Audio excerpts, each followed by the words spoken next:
Então tá, a gente tá viajando hoje, eu, Paul, a Maria Eduarda e a vovó Marilene, certo?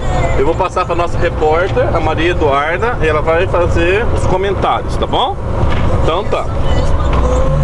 Vai lá, alto, tá, Maria Eduarda? O microfone tá com defeito. Tá. Oi, gente.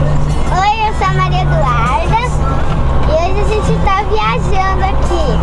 O meu pai tá dirigindo e a minha avó tá bem ali. E aqui, ó, a gente tá olhando. A gente tá em Andradina. Então a gente tá em Andradinha.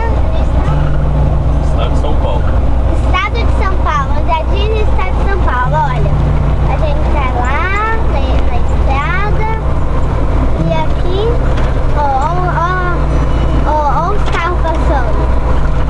Mas, pô, será que se eu fizer o tratamento no dente, a cor dele vão? Aqui atrás no caminhão, tá as coisas na cama. Aqui, meu bico, as coisas na cama. Aqui é o caminhão. Como você não tá gostando da viagem? Tá gostando, vovó? Eu tô amando. Uma delícia.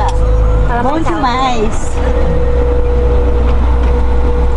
E Então, você, Maria Eduarda, tá gostando?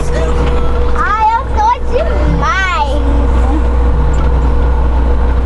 Então, ó, aqui é o caminhão, volante, ó, aqui onde pôs a marcha. E aqui, nesse aparelho aqui, é onde o patrão do meu pai sabe onde ele está, não é, papai? Então, ali tem as Que coisas. botão é esse aqui?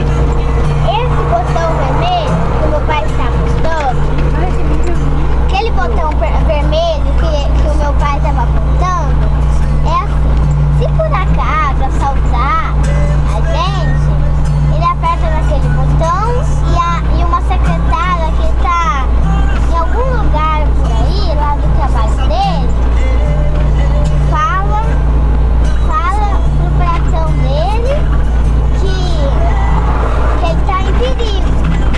Daí o patrão dele vai lá e fala: manda uma mensagem pro povo. Daí, Manda a polícia. isso, depois manda a polícia. Entendeu? Olha os caminhões que passar, tá muito claro. É, lá pra fora é mais claro mesmo. Mas tá bom, então encerra a nossa primeira parte da entrevista, tá bom? Então hoje a gente vai encerrar. Agora a gente vai encerrar.